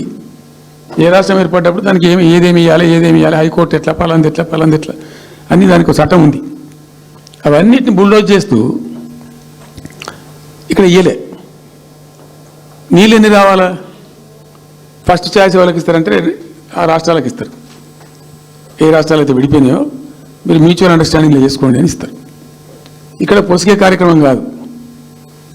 కాబట్టి మేము ఏం చేసినామంటే 1 year తర్వాత 1 year లోపు ఒకవేళ పరిష్కారం అయితే 2 రాష్ట్రాలు చేసుకోవాలా, లేదా సెంట్రల్ గవర్నమెంటే ఆర్బిట్రేషన్ ద్వారా చెయ్యాలా కూర్చొని. చేయనప్పుడు ఏం చేయాలంటే సుప్రీంకోర్టుకు పోవాలి. మేము 1 year తర్వాత కేంద్ర ప్రభుత్వానికి అప్పీల్ చేసినాం. సెక్షన్ 3 వేయండి, మాకు కృష్ణా జలాల పునః పంపిణీ చేయండి. చేస్తే దాన్ని వాళ్ళు ఖాతరు చేయాలి. మేము సుప్రీంకోర్టుకు పోయినాం. సుప్రీంకోర్టు కోపానికి వచ్చింది కేంద్ర ప్రభుత్వం మీద కూడా. ఒక రాష్ట్రం అంటూ ఏర్పడ్డప్పుడు యాక్ట్ ప్రకారం, పార్లమెంట్ యాక్ట్ ప్రకారం వాళ్ళకి రావాల్సిన అన్ని రావాలి కదా. మరి ఇది కూడా వాళ్ళకి ఏదో తేల్చండి, మీరు తెలుస్తారా లేదంటే అప్పుడు ఆ మంత్రి, ఆయన పేరు షెకావత్ ఉండే కదా, గజేంద్ర సింగ్ షెకావత్, నేను ఢిల్లీ పోయినప్పుడు నన్ను రిక్వెస్ట్ చేసిన ఆయన, బాయ్ సాబ్ మాకు కూడా ఇబ్బంది అవుతుంది, మీరు అది విత్డ్రా చేసుకోండి సుప్రీంకోర్టులో కేసు, మేము సెక్షన్ 3 వేస్తామండి. అప్పటికే 2-3 ఏళ్ళు గడిచిపోయింది, డిలే అవుతా ఉన్నది. నేను పోయినప్పుడు అడుగుతున్నా, పర్సూ చేస్తున్నా, మాట్లాడుతున్నాం, ప్రైమ్ మినిస్టర్ లెటర్స్ ఇచ్చినాం, అన్నీ చేస్తున్నాం. ఫైనల్గా సుప్రీంకోర్టు చివాట్లు పెట్టిన తర్వాత వాళ్ళు ఉండి మీకు విత్డ్రా చేసుకుంటే దయచేసి మేము సుప్రీంకోర్టు ఆర్డర్ ఇస్తుందని తెలిసిపోయింది వాళ్ళకు కూడా. ఆటోమేటిక్ ఇస్తుంది కదా కోర్టు ఆర్డర్, న్యాయప్రదంగా రావాల్సింది ఇస్తుంది. కాబట్టి ఎట్లా తప్పేటట్లేదు ఇక కోర్టు ఆర్డర్ ఎందుకని చెప్పి మీరు విత్డ్రా చేసుకోండి బాయ్ సాబ్, మేము ఇచ్చేస్తాం. మంచిగా విత్డ్రా చేసి మళ్ళీ లెటర్ పెట్టినాం. మీరు చెప్పిన ప్రకారం విత్డ్రా చేసుకున్నామండి అంటే లెటర్ పెట్టండి అంటే పెట్టినాం. అది ప్రాసెస్లో ఉంది సెక్షన్ 3 వేయడానికి. చివరికి వేసారు. ఇప్పుడు సెక్షన్ 3 వేసారు. దాని మీద బిఎస్ ట్రిబ్యునల్ అపాయింట్మెంట్ కూడా అయిపోయింది. ఇప్పుడు వాదనలు జరుగుతున్నాయి, మాకేం రావాలి, మీకేం రావాలి, తెలంగాణ రాష్ట్రం, ఆంధ్ర రాష్ట్రం మాట్లాడుతూ ఉన్నారు. సో ద క్వశ్చన్ ఏంది, అక్కడ ఉంది, ఇప్పుడు తేలుతుంది. మా ఉద్దేశం ఏంది, 90 TMCలు అయితే మాకున్నాయి నికరం, మాకు ఎవరు ఇచ్చేదేం లేదు, ఎవరు అడుక్కునేదేం లేదు. అడిషనల్ ఇంకో 60-70 TMC, ఇంకో 70-80 TMC కావాలంటే ఎట్లా అంటే ఈ ట్రిబ్యునల్లో వచ్చేటువంటి అధిక వాటా ఏదైతే మనకు ఉంటుందో ఇందులో ఒక గుడ్స్ ఆయన ఈయన బ్రిజేష్ ట్రిబ్యునల్ ఏం చేసిండు, వచ్చిన తర్వాత ఆయన ఒకటి చేసిండు. అంతకుముందు చట్టం ఏముంటుండే, 75% డిపెండబిలిటీ మీదనే నదుల నీళ్లు కేటాయింపు జరగాలి, 75% డిపెండబిలిటీ మీద. మన కృష్ణా జలాలు ఇచ్చినప్పుడు అట్లే ఇచ్చిండ్రు. ఈయన బ్రిజేష్ ట్రిబ్యునల్ వచ్చిన తర్వాత ఈయన ఏం చేసిండంటే 75% బోల్డ్ అండి, మంచి సర్ప్లస్ ఇయర్స్లో చాలా వర్షాలు పడుతున్నాయి, కావాల్సిన నీళ్ళు వస్తున్నాయి, అవి వేస్ట్ అవుతున్నాయి అనవసరంగా, అట్లెందుకు కేటాయింపులు చేసుకుందాం, 65% డిపెండబిలిటీ పెట్టుకుందాం అని చెప్పి పెట్టిండు. దాని ద్వారా ఏమైంది, మన కృష్ణా నదిలో ఒరిజినల్గా వచ్చిన అలాట్మెంట్ 811 TMC, 811 TMCలే బచావ్ ట్రిబ్యునల్ ప్రకారం. కానీ తదనంతరం ఈయన బ్రిజేష్ వచ్చిన తర్వాత అది ఆల్మోస్ట్ 1000 పైకి పోయింది.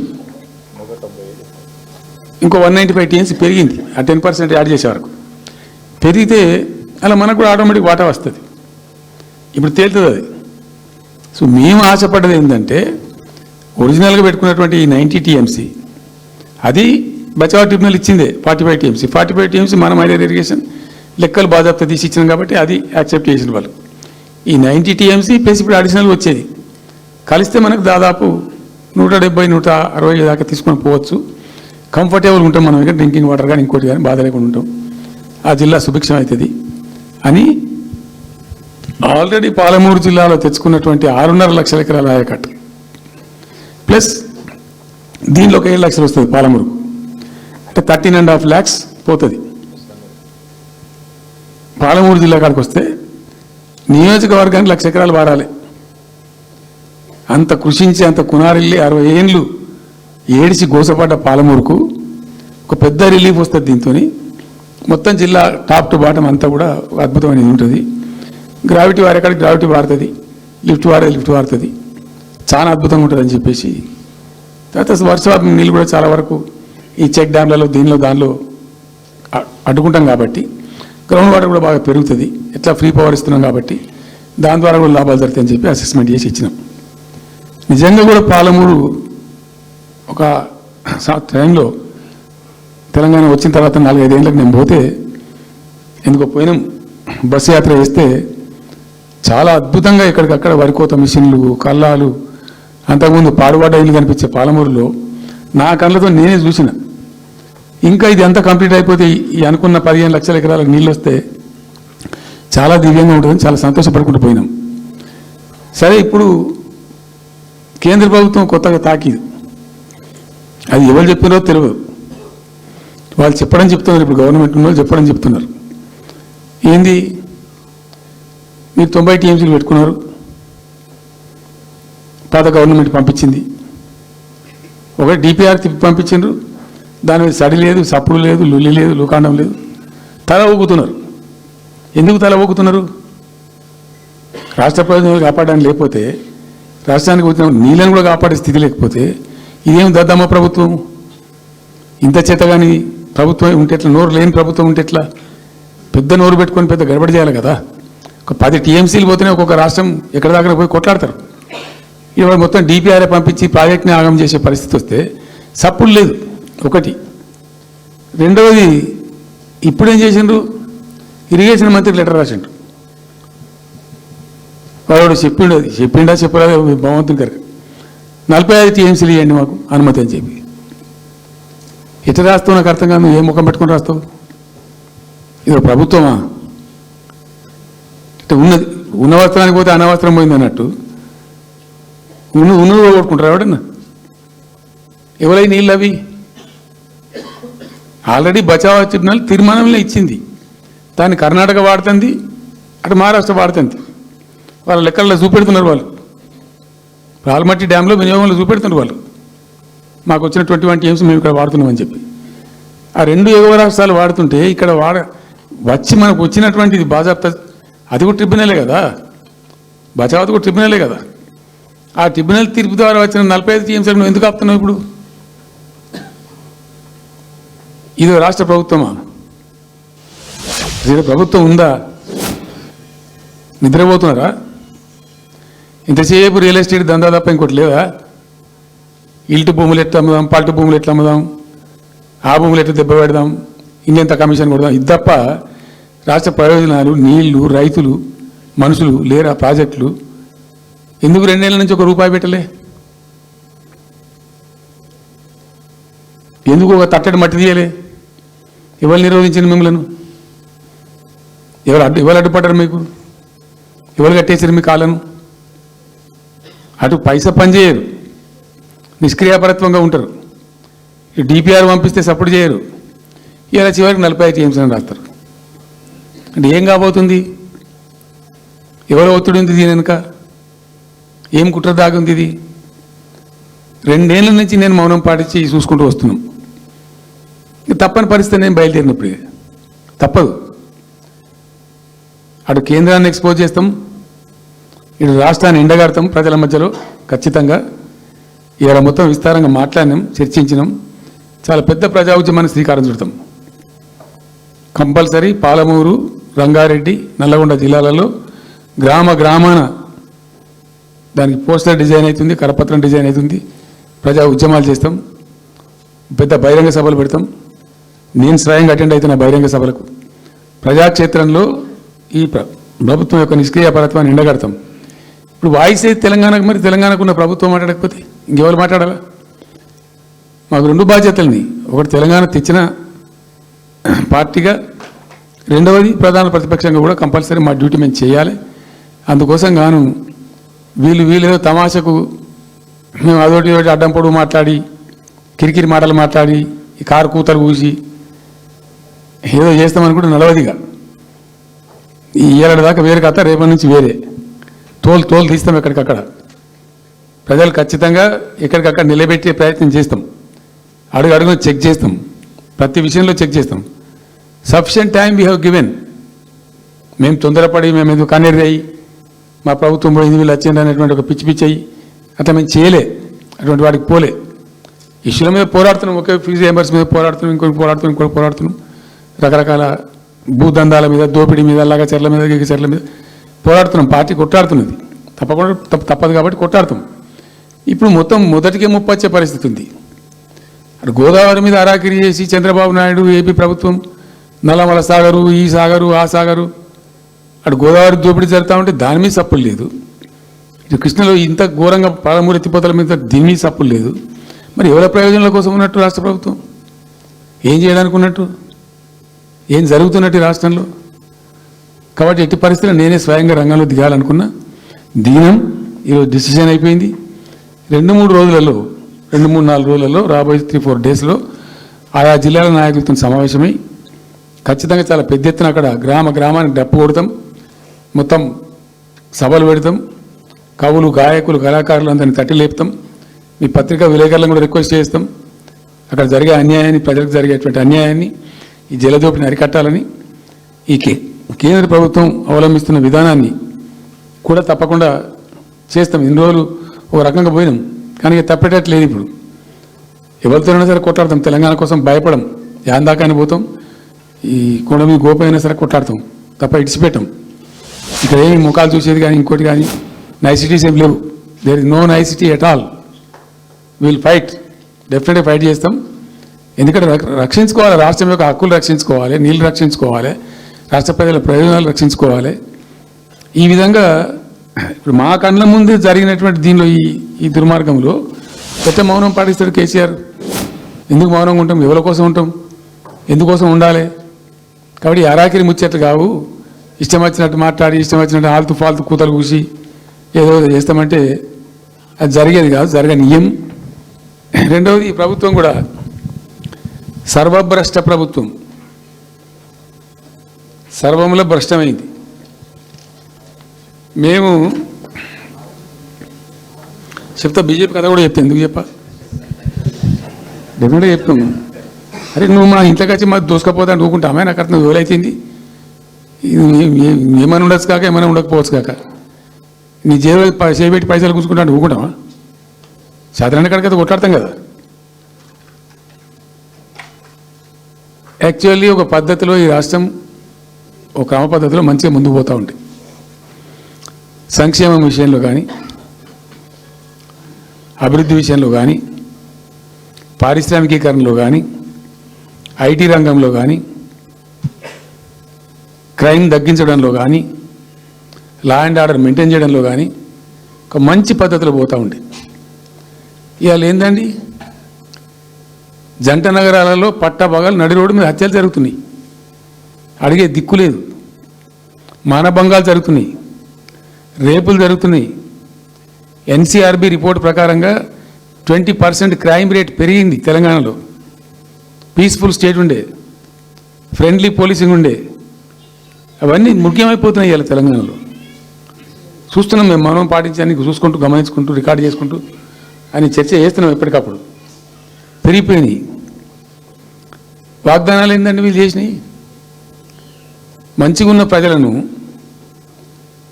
మాకు ఓటేసే ఉద్దేశంలో ఉన్న ప్రజలను పచ్చి అబద్ధాలు టెంప్ట్ చేసి, మోసం చేసి, ఈ రాష్ట్ర ప్రజానీకాన్ని మోసం చేసి, దొంగ మాటలు చెప్పి, మాయ మాటలు చెప్పి, అర్రాస్ పాటలు వాడినట్టు వాడినండి, వేలం పాట వాడినట్టు.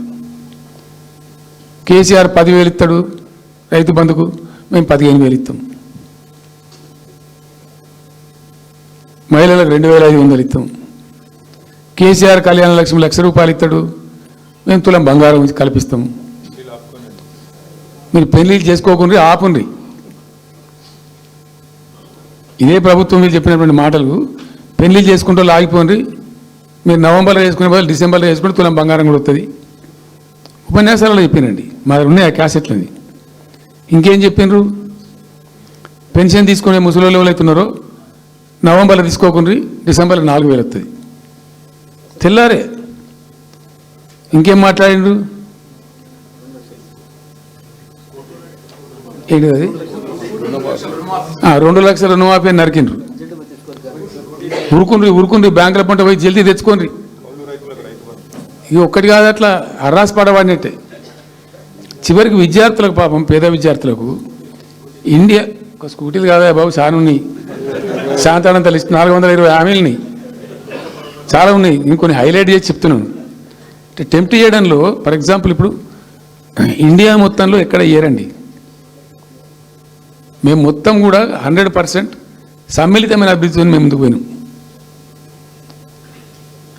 ఇట్లా ఏకపక్షంగా, ఏకోన్ముఖంగా పోలే. మేము ఆల్ ఫ్రంట్స్ కవర్ చేయాలని చూసినాం. పేద పిల్లలు ఉంటారు, వాళ్ళకి పాపం విదేశీ విద్య లేక సీట్ వస్తుంది. చదువుకోవాలని ఆశపడతారు, పోలేరు. వ్యక్తిగతంగా మమ్మల్ని అంటే మేము పార్టీగతంగానో వ్యక్తిగతంగానో చేసేది కొంతవరకు, పాలసీగానే ఎందుకు చేయకూడదని చెప్పి ఆలోచించి 20 లక్షల రూపాయలు ఇచ్చింది. ఎస్సీ ఎస్టీ పిల్లలు పోతే వాళ్ళకి అంబేద్కర్ పేరు అని పెట్టినాం, బీసీ అమ్మాయిలు పోతే వాళ్ళకు జ్యోతిబా పూలే అని పేరు పెట్టినాం. రకరకాలుగా మొత్తం మీద వాళ్ళకి 20 లక్షల రూపాయలు ఇచ్చినాం. అంటే ఎట్లాంటి ఇష్టం వచ్చినట్టు అది కూడా పెంచుతాం. కేసీఆర్ 10 లక్షలు ఇస్తాం, మేము 12 లక్షలు ఇస్తాం దళిత బంధు. ఇటు ఇన్నండి ఇష్టం వచ్చిన అంటే నోటికి మొక్కాలిగా, అది కూడా 100 రోజుల లోపలనే ఇస్తాం. ఆ కార్డులు వంచుడు, సంతకాలు పెట్టి బాండ్ సంతకాలని ఇంటింటి కార్డులు వంచి మొత్తం చెడగోపం పెట్టారు.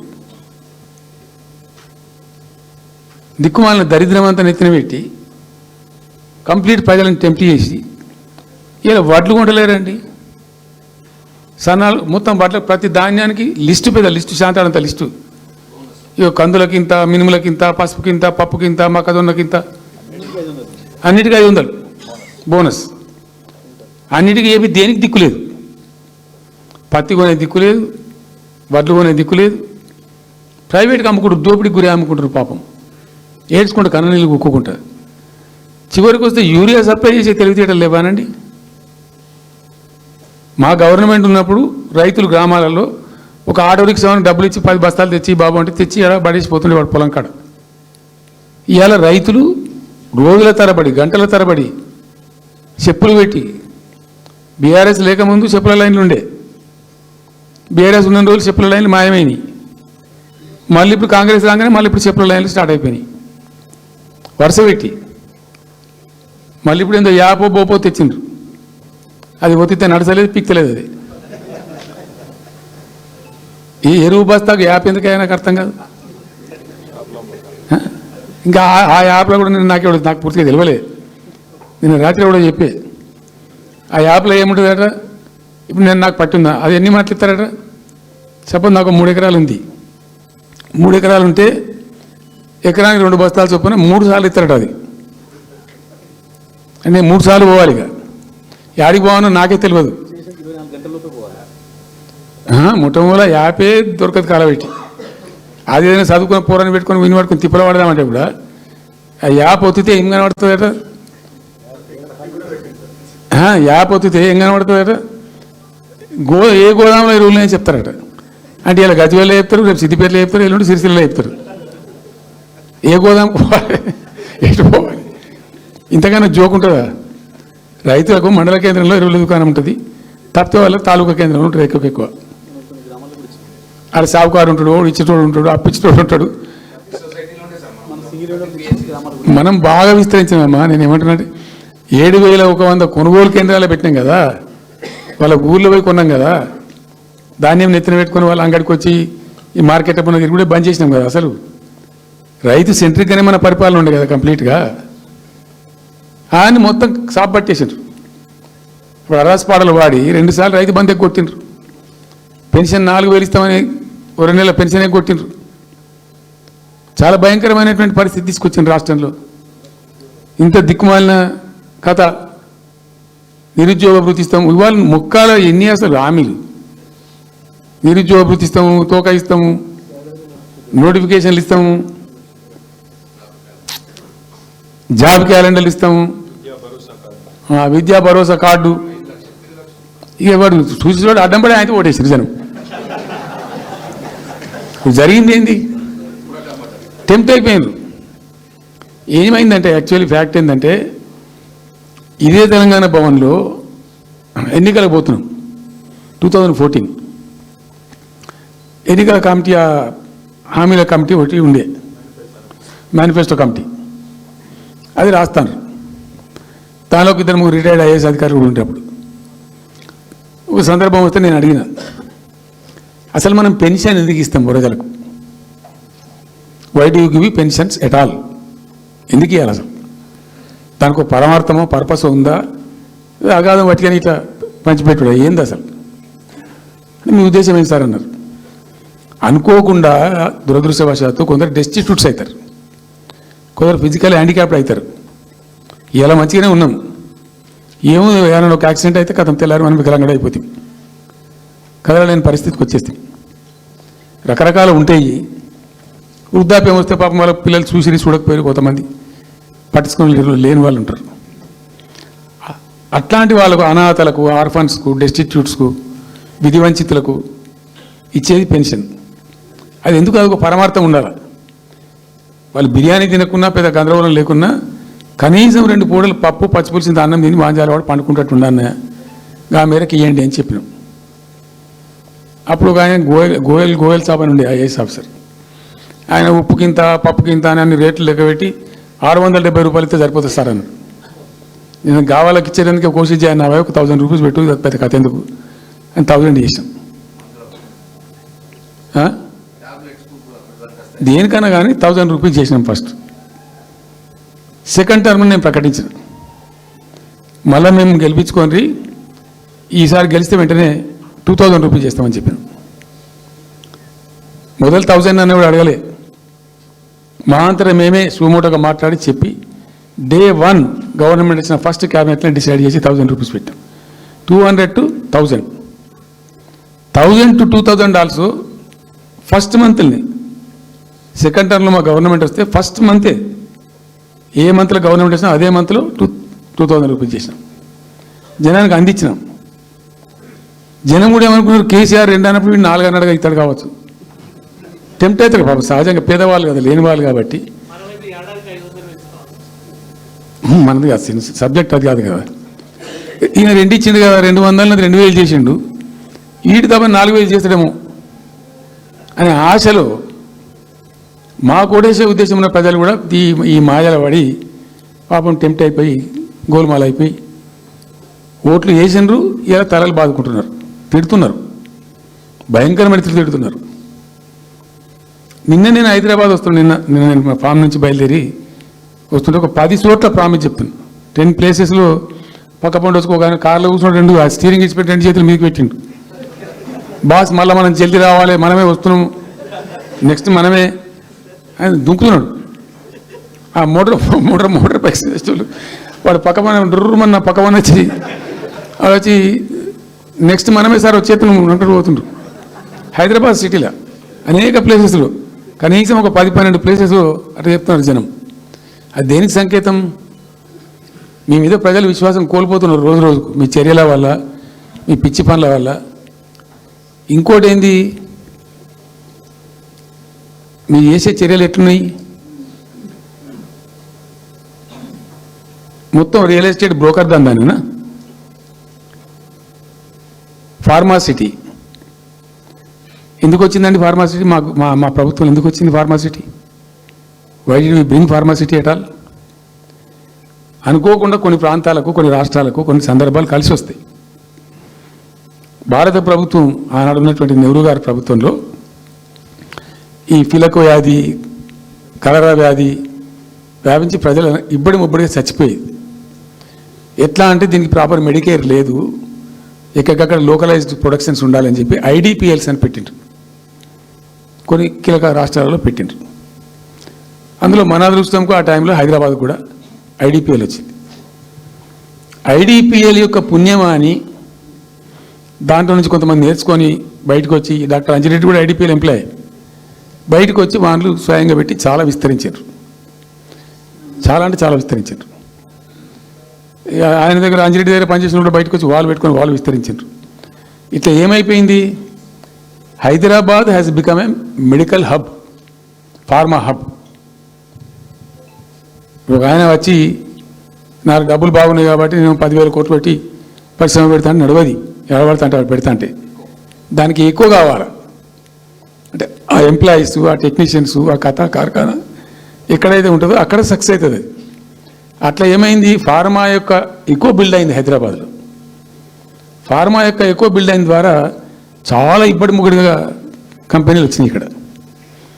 అసలు 1/3 వరల్డ్కు మన జినోమ్ వ్యాలీ నుంచే వ్యాక్సిన్ సప్లై అవుతుంది. ఇలా 1/3 of the world Hyderabad genome valley నుంచే వ్యాక్సిన్ సప్లై అవుతుంది. అట్లా ఎప్పుడో ఉన్న బయాలజికల్ ఈవెంట్స్ ఆ రాజుగారు స్థాపించారు ఆ కాలం 104 సంవత్సరాల క్రితం నిజాం పీరియడ్లో. అట్లాంటి కంపెనీలు వస్తూ వస్తూ వస్తూ వస్తూ వస్తూ Hyderabad has become a best destination for pharma. అయితే ఏమవుతుంది, ఆ రసాయనిక వ్యర్థాలు ఏవైతే ఉంటాయో అవి కొద్ది కారకాలు ఉంటాయి, ఇబ్బందులు కలిగిస్తాయి. మన హుస్సేన్ సాగరే కాలుష్యమయమైపోయి గబ్బు వాసన వచ్చే పరిస్థితి ఉండేది, మనం అందరం కూడా చూసినాం. సో దీని నుంచి హైదరాబాద్ బయటపడాలి. ఫార్మా వదులుకుందామా, వదులుకోవద్దు. మరి ఏం చేయాలా? 4 టీములు తింపిందండి నేను ప్రపంచవ్యాప్తంగా, ఐఏఎస్ అధికారుల బృందాలు. శాంతికుమార్ గారు అని చెప్పి ఆమె చీఫ్ సెక్రటరీ కూడా రిటైర్ అయింది. ఆమె అప్పుడు హెల్త్ సెక్రటరీగా ఉండే కొంతకాలం. ఆమె నాయకత్వంలో పంపించాం, చాలా దేశాలకు పంపినాం. మరి తిరిగి రండి. ఏమైంది? మందులు లేని ప్రపంచాన్ని ఊహించలేం. మందులు కావాల్సిందే. మందులు తయారు చేసే సందర్భంలో తప్పకుండా కొంత వేస్టేజ్ ఉంటుంది. ఆ వేస్టేజ్ని ఎట్లా మేనేజ్ చేయాలి అని దానికి తెలివి కావాలి. సింపుల్ ఎగ్జాంపుల్ చెప్పండి, మన ఇంట్లో కిచెన్లో కూడా డైలీ వేస్ట్ ఉంటుంది, కానీ చాలా నీట్గా పెట్టుకుంటాం మనం దాన్ని.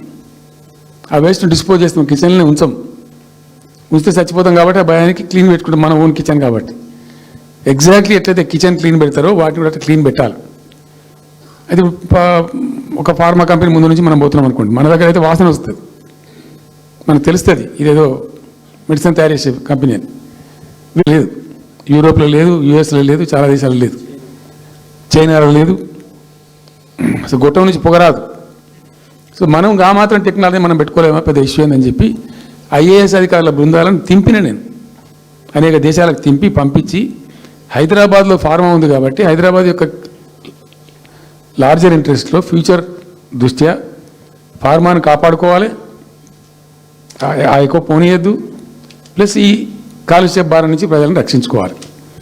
ఎట్లా అంటే జెడ్ఎల్బీ అని వచ్చింది, జీరో లిక్విడ్ బేస్ అని. ఆ డిశ్చార్జ్ ఏదైతుందో దాన్ని మొత్తం జీరో లిక్విడ్ చేస్తారు, కాలుష్యం కాదు, ఏం చెడిపోదు, వాళ్ళకి ఇబ్బంది ఉండదు. అది ఇంటర్నేషనల్ లెవెల్లో సక్సెస్ఫుల్గా ఉంది, సక్సెస్ఫుల్గా జరుగుతుంది. ఇప్పుడు అమెరికాలో ఉన్నాయి చాలా కంపెనీలు, యూరోప్లో ఉన్నాయి, ఇంకా చాలా చోట్ల ఉన్నాయి. అవసరం, ప్రతి దేశానికి అవసరమే. అయితే మనం ఆ సిస్టమ్ పెట్టుకోవచ్చు కదా అని చెప్పి ఒక ఫార్మా యూనివర్సిటీ కూడా పెడదాం దాంట్లో అని చెప్పి ఫార్మా ఇండస్ట్రీ తెచ్చినాం. 2 హెలికాప్టర్లు తీసుకొని ఆ ఫార్మా బిజినెస్ మెన్ ఎవరైతే ఉంటారో వాళ్ళని నేనే స్వయంగా పెట్టుకుని పోయి ఆ ముచ్చర్ల కాడ పోయి తీసుకుపోయి చూపించి ఈ ప్లేస్ బాగుంటుంది కదా అంటే బాగుంటుందని చెప్తే దాన్ని ఫైనల్ చేసి చాలా కష్టపడి 5-6 సంవత్సరాలు పర్సూ చేసి రైతాంగం అందరిని ఘర్షణ పడకుండా ఒక 20,000 ఎకరాలు పెట్టుకొని చేస్తే 14,000 ఎకరాల పైచీల కొరకు 14,000 నెట్ వచ్చింది ప్రభుత్వానికి. 14,000 acres already acquired by government. చాలా ఎంఓయూలు జరిగినాయి, అన్ని జరిగినాయి, మన లోకల్ వాళ్ళు రెడీ ఉండి. అయితే పర్టికులర్లీ జీడిమెట్ల, చర్లపల్లి వీళ్ళు ఏమన్నారంటే, సార్ మాకు ఆల్టర్నేటివ్ స్థలం మంచిగా ఇస్తే మేము అక్కడికి వెళ్ళిపోతాం, ఈ బాధ మాకెందుకు, ప్రజలతో కూడా ఈ బదనాం ఎందుకు, ఆడ పెట్టుకుంటాం. పెట్టి కామన్ అఫ్లియంట్ ప్లాంట్స్ పెట్టి ఒక ఐఏఎస్ అధికారిని పెట్టి దాన్ని ప్రభుత్వ నిఘాలోనే ఈ రసాయనాలు వ్యర్థాలను ఇష్టం వచ్చినట్టు వెట్టుబడితట్టు పంపకుండా ఆ నియంత్రణలో జరగాలని చెప్పి పెట్టుకున్నది ఫార్మాసిటీ. దానికి ఎన్వైరాన్మెంటల్ క్లియరెన్స్ కూడా వచ్చింది, కేంద్ర ప్రభుత్వాన్ని ఒప్పించి ఎన్వైరాన్మెంటల్ క్లియరెన్స్ తెచ్చినాం. హైదరాబాద్ మొత్తం ఫార్మాను ఒకటే దగ్గర తీసుకుపోయి పెట్టాలి, అక్కడ ఫార్మా సిటీ కట్టాలి, అక్కడ పనిచేసే ఎంప్లాయీస్ కూడా పొద్దాకి ఇటు అటు తిరిగేటువంటి అవసరం లేకుండా మంచిగా బ్రహ్మాండమైన సిటీ రావాలి, ఆ వచ్చే సిటీకి కావాల్సినటువంటి ఆల్ ఇన్ఫ్రాస్ట్రక్చర్ రావాలి అని చైనాలో నేను చైనా పోయినప్పుడు చూసినట్టు అది 70,000 ఎకరాలు వాళ్ళది, చాలా హ్యూజ్ ఫ్యాక్ట్. మనకి ఒక 20,000 acres అయితే మస్తు అవుతుందని చెప్పి మేము తీసుకొని చేసినాం. మెడికల్ కాలేజ్ కూడా మంజూరు చేసినాం పక్కనే, వీటన్నిటి దృష్ట్యా పెట్టుకొని. అంటే మేము ఒక పద్ధతి పెట్టుకొని దాన్ని ఒక సిస్టమేటిక్గా చేసినాం. చేస్తే ఇప్పుడు దాన్ని ఏందండి దందా, ఏదైనా చేసి దాన్ని నమ్మకదొబ్బా అన్న. ఏం జరుగుతుంది రాష్ట్రంలో? ఫ్యూచర్ సిటీ, తొక్క సిటీ, ఎవరికి కావాలి నీ ఫ్యూచర్ సిటీ నాకు అర్థం కాదు. నువ్వు పెంచినావు హైదరాబాద్ను, ఎవరు చేసిన హైదరాబాద్ సిటీ? ఇంత వైబ్రాంట్ సిటీ ఎక్కడికి వెళ్ళొచ్చింది? 400 సంవత్సరాల చరిత్రతోని దీనికంతా ఒకటి బోధి జరిగి ఆటోమేటిక్గా పెద్ద సిటీ అయింది. అట్లా అన్ని కావు, అందరికి కావు. ఎన్ని రాష్ట్రాలకు ఉన్నాయండి? బెంగాల్ కలకత్తా ఉంది, మహారాష్ట్రకి ముంబై ఉంది, మనకు హైదరాబాద్ ఉంది, కర్ణాటకకు బెంగళూరు ఉంది, తమిళనాడుకు మద్రాసు ఉంది, ఢిల్లీ కోర్స్ ఢిల్లీ.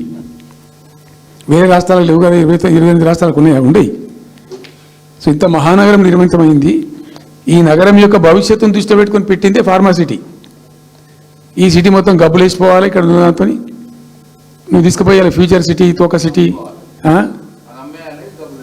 ఏందన్నట్టు ఇది. అన్ని దిక్కుమాలిన పాలసీలు, రియల్ ఎస్టేట్ బ్రోకర్ దందా తప్పితే ఇంకోటి లేదు. అన్నీ కనబడతాయి మనకు. మీరు పరిశీలనగా చూస్తే పూర్తిగా చూస్తే అసలు చాలా గందరగోళం. గురుకుల పాఠశాల విద్యార్థులు చచ్చిపోతారండి. ఇప్పటికి 120 మంది విద్యార్థులు చచ్చిపోయారు. గంత నియంత్రణ లేదా, గంత తెలివి లేదా?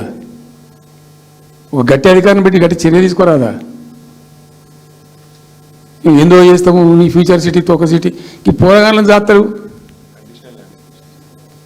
తర్వాత ఫార్మా సిటీలో ఆ ల్యాండ్ అక్వైర్ చేసినప్పుడు కండిషన్ ఏంటంటే ఓన్లీ ఫార్మా సిటీకి మాత్రమే వాడతాము. Conditional land acquisition. హైకోర్టులో కేసు ఉంది. హైకోర్టులో ఈ ప్రభుత్వం ఏం చెప్తుంది? లేదు ఫార్మా సిటీ ఉంటుంది. మళ్ళీ ఆడ 3,000 ఎకరాల్లో వాడేవాడు అంబాయినా సల్మాన్ ఖాన్ వంతారను బొంతారను పెడతారు. ఈ జూ పార్క్ కొంచెం ఆడబెడతారట. ఎందుకు జూ పార్క్ అమ్ముకతో పెట్టానుక? ఏం జరుగుతుంది ఈ రాష్ట్రంలో అసలు? మేము ఇటువంటి చిల్లర పనులు చేయలేదే మేము ఉన్నప్పుడు. ఇంత దుర్మార్గమైన కార్యక్రమాలు చేయలేదే. ఇది ఎక్కడ దిక్కుమాలి దందా? ఏం జరుగుతుంది అసలు? ఏం చేయదలుచుకున్నారు ఈ రాష్ట్రాన్ని? ఇదేం పోతున్నా? సో ఇట్లా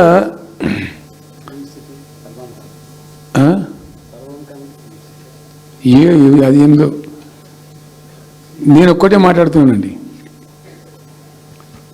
బిజినెస్ మీట్ పెడతాం, ఎంఓలు చేసుకుంటాం. ఏ ప్రభుత్వం చేయాల్సిందే. అడ్డగోలు జమాబంది దానికి లెక్కలేని కథ అంటే ఏందన్నట్టు. ఒక హైప్ క్రియేట్ చేసుడు, దీనికి ఆచుడు, దీనికి గురువు చంద్రబాబు నాయుడు. చంద్రబాబు నాయుడు చెప్పిన లెక్కల బిజినెస్ వచ్చేది ఉంటే, ఎంఓఎల్ సక్సెస్ అయ్యేది ఉంటే ఆంధ్రప్రదేశ్లో ఈ పాటికి 20 లక్షల కోట్లు వచ్చి ఉండాలి. ఆయన ఫస్ట్ టైం అక్కడ సీఎం ఉన్నప్పుడు ఆ ఊళ్ళో పెట్టే కదా వైజాగ్లో, అమరావతిలో కదా వైజాగ్లో పెట్టిండు. వైజాగ్లో ఎవరు వెళ్ళి ఎంఓఎల్ చేసిన వాళ్ళంటే మాట మనసులు అని చెప్పిండ్రు. ఆ స్టార్ హోటల్లో బయట మంట మనుషులు వాడు ఎవడ సప్లై చేసేటోళ్ళు వాడు వచ్చి కూర్చోపోయి సంతకం పెట్టడం పెట్టింది వాడు పాపం. అవునే అండి, పాపులర్ అయింది అది. ఇప్పుడు మరి ఎక్కడ ఆ పెట్టుబడులన్నీ ఎక్కడ చెప్పండి? ఆగకు 10,000 కోట్లు అన్న రావాలి. 15 లక్షల కోట్లు, 6 లక్షల కోట్లు, 8 లక్షల కోట్లు.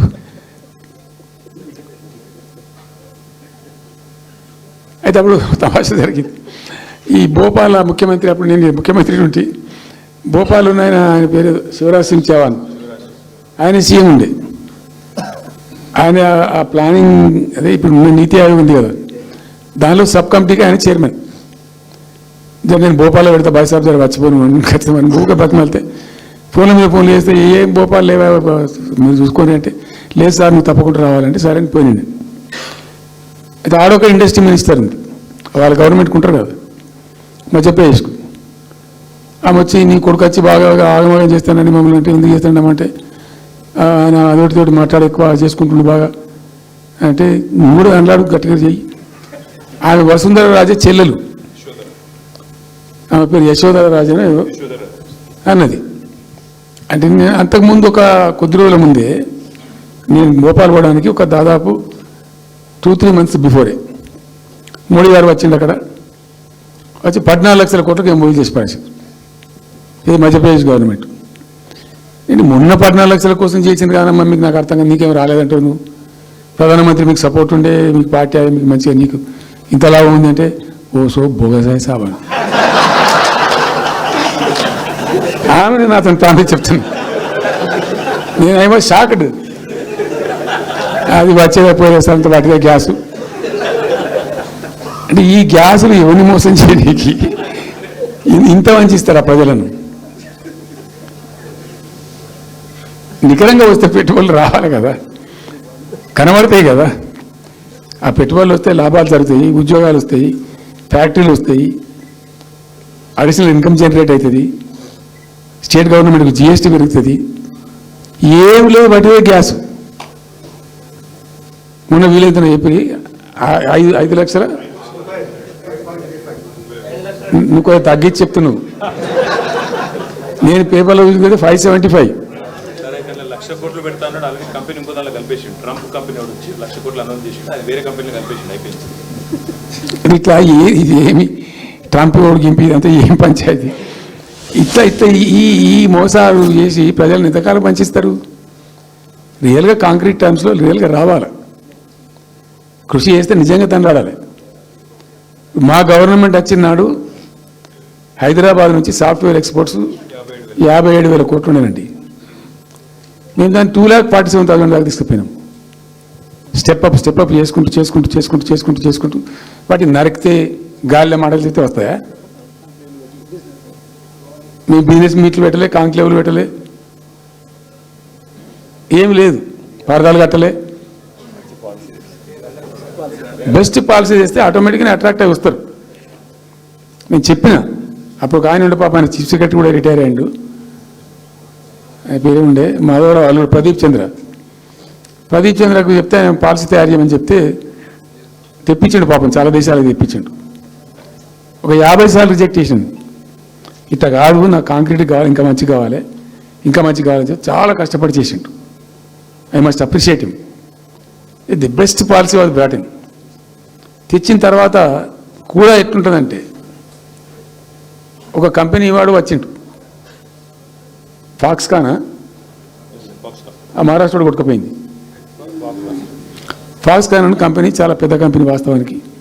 ఇదేవి తయారు చేస్తారు, ఈ సెల్ ఫోన్లు ఇవన్నీ ఎలక్ట్రానిక్స్లో ఉన్నాడు. చాలామంది ఉమెన్కి ఎంప్లాయ్మెంట్ దొరుకుతుంది దాంట్లో, 1000 మందికి. సరే వస్తే మనకు కూడా లాభం జరుగుతుంది. మన ఎంబడి మస్తు దానిలో ఆల్మోస్ట్ వచ్చిండు, 90% వచ్చిండు. మీ పాలసీ బాగుందని అప్రిషియేట్ చేసి అన్ని చేసిండు.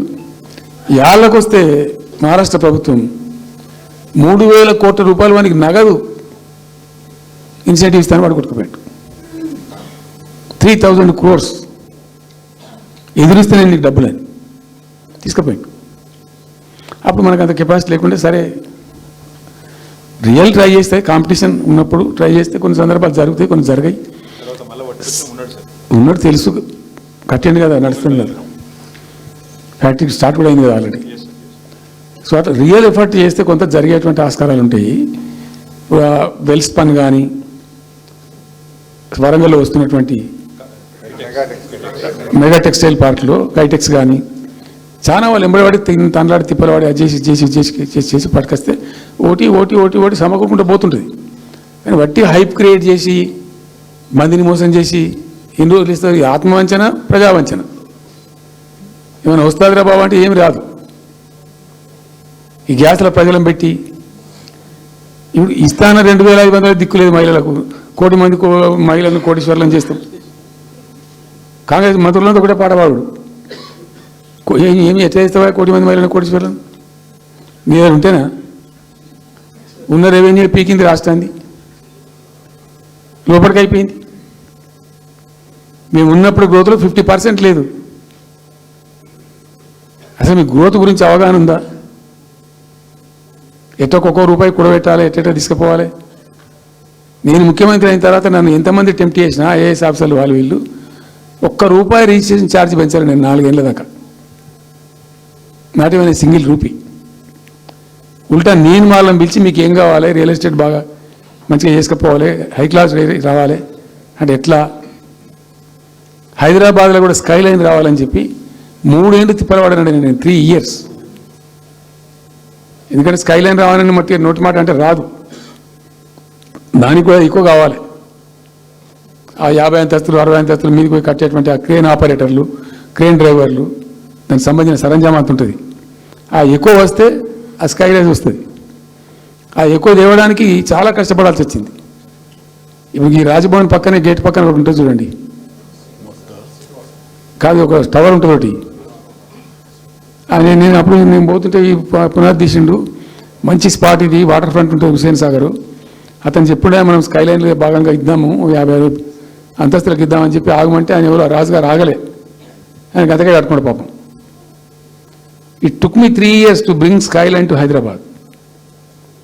మేము ఒక పద్ధతికి పోయినాం, సిస్టమ్ చేసినాం, ఓపికతోని చాలా సిన్సియర్గా మంచి పద్ధతితోని వాళ్ళతో డిస్కస్ చేసుకుంటూ మాట్లాడుకుంటూ ఒక క్రమ పద్ధతిలో పోయినాం. అట్టుంటుంది పద్ధతి. కానీ నాలా ఫీజు తీసినాం.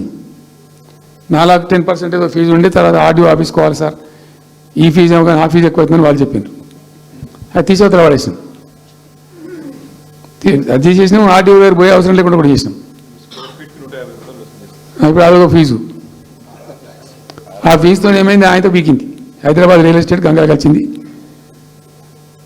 మేమేమో ఆనాడు నిజంగా చెప్తున్నా, చాలా సంతోషంగా చెప్తున్నాను నేను, భూముల ధరలు పెంచినాం తెలంగాణలో. ప్రజా ఆస్తులు పెంచినాం, ప్రజా ఆస్తుల యొక్క విలువ పెంచినాం. 4 ఎకరాల నోడు ధీమాతో ఉండే తెలంగాణలో. కొద్దిగా డాంబర్ రోడ్డు కంటుకునే 4 ఎకరాల నోడు 50 లక్షల గారికి అమ్మితే నాకు 2 కోట్ల శ్రీమంతం ఉందని చెప్పుకున్నాడు కాలర్ ఎగరేసుకొని. ఇవాళ ఏమైనాయండి భూముల ధరలు? కుప్ప ఊలిపోయినాయి. ఇంట్లో అమ్మాయి పెయింట్ ఉంటే ఎకరం అమ్మి చేద్దాం అనుకుంటే కొనే దిక్కులేదు సార్ అని కళ్ళకి నీళ్ళు పెట్టుకుంటారు ప్రజలు. ఇవాళ లేదు, ఒక ఎకరా కూడా అమ్ముడు పోతలేదు, ఇప్పుడు కొంటలేడు. దిక్కు లేకుండా అమ్ముకుంటే ఇష్టం వచ్చిన అడ్డమైన ధరలకు అమ్ముకోవాలి. సో ఈ అరాకిరి మాటలు చెప్పి అడ్డమైన హామీలన్నీ ఇచ్చి నీకు చేసాదగాక కేవలం రాజకీయ అధికారమే మా లక్ష్యం అనే పద్ధతిలో ఇచ్చి ఇలా ప్రజలను వంచి అటు రైతాంగాన్ని నడిపిస్తున్నారు, పేద ప్రజలు నడిపిస్తున్నారు, పేద విద్యార్థులు నడిపిస్తున్నారు, రిటైర్డ్ ఎంప్లాయీస్ నడిపిస్తున్నారు. పచ్చి అబద్ధాలు. కేసీఆర్ చేసిన అప్పులకు వడ్డీలు కట్టలేకపోతున్నావా? కావు ఉతికింది కదా, ఈ చెంప ఆ చెంప వాయించింది కదా. ఎంత కడుతున్నారు? తీసుకున్న అప్పులు ఏంటంటే 2,90,000 కోట్లు మొత్తం కలిపి అని చెప్పింది కదా చాలా స్పష్టంగా. సో ఇట్లా ఇవన్నీ వాస్తవాలు ఒక పక్కకుంటే అన్ని అబద్ధాలు చెప్పుకుంటూ ఇష్టం వచ్చినట్టు మాట్లాడుకుంటూ ఇక నన్ను ఇచ్చడానికైతే వాళ్ళ నోరు మొక్కాలిగా. ఎప్పుడో సందర్భంలో కోపం వచ్చి ఒకటి తిట్టినామంటే ఓ మనిషిని మాట వేరు. పొద్దాకాదే కదా కేసీఆర్ చచ్చిపోవాలి మాట్లాడినప్పుడల్లా ఎక్కడైనా మాట్లాడు, ఏ సందర్భంలో మాట, నువ్వు కాలేజీలో మాట్లాడు, లేకపోతే ఇంకో కాడ మాట్లాడు, స్కూల్ పిల్లల కాడ మాట్లాడు. గింత అక్కసు ఉంటుంది మనుషులకు. అది కరెక్ట్ అవుతుందా? సో ఇష్టం వచ్చిన పద్ధతులు మాటలు, ఇష్టం వచ్చిన దుర్మార్గ ప్రచారాలు, అన్ని పచ్చి అబద్ధాలు నోరు తెరిస్తే. రియాలిటీ వేరుంది, జరుగుతున్నది వేరున్నది. అన్ని రికార్డ్ అవుతున్నాయి, ప్రజల్లో అన్ని గమనిస్తున్నారు. సో కాబట్టి ఏదేమైనప్పటికీ పాలమూరు రంగారెడ్డి ఎత్తిపోతల పథకం విషయంలో ఎట్టి పరిస్థితుల్లో రాజీ పడం. ఈ ప్రభుత్వాన్ని నిద్రపోనీయం, కేంద్ర ప్రభుత్వాన్ని నిద్రపోనీయం. మా హక్కుల పరిరక్షణకు ఒక డ్రాప్ తక్కువైనా కూడా at any cost, at whatever cost, TRS పుట్టిందే తెలంగాణ ప్రజల కోసం. తెలంగాణ ప్రజలకు ఒక నొక్కు పడుతుంటే మౌనం పాటించలేం. మీరు ఏం ఊరుకో ఏం చేసుకో. నాకు ఇన్ఫర్మేషన్ వచ్చింది, మీటింగ్ జరుగుతుంటే మరి 4 గంటలకు అయిపోవాలి లెక్క ప్రకారం. It was extended. 5 గంటలకే ఉత్తమ్ కుమార్ రెడ్డి ప్రెస్ మీట్ పెట్టిండు. మీకు కూడా వచ్చి ఉంటుంది ఇన్విటేషన్. ఎందుకు కేసీఆర్ కాగానే మనం ఇంకొక వరుస మళ్ళీ మురగాలి చిట్ చాటు. అది కూడా ఎందుకు మొరగడానికి? ఆ మొరుగుడుకు వాల్యూ ఉంటుంది. So thank you so much. ఈరోజు నేను ఏమంటున్నాను, మీతో ఒక request, Rahul don't be hasty. ఇవాళ I'm only restrict my self to Palamuru ఎత్తిపోతల పథకం. అది డైల్యూట్ అవుతాయి కాబట్టి ఇలా చెప్పాను. నేను ఉంటున్నాను, మీకు అందుబాటులో ఉంటుందిగా. I'm on the field now. కాబట్టి మీకు please here me. You have to excuse me today. దానికే నేను రిస్ట్రిక్ట్ అవుతాను. ఇలా any question, 100 questions you put me, I will give you answer tomorrow or day after, any time. Thank you.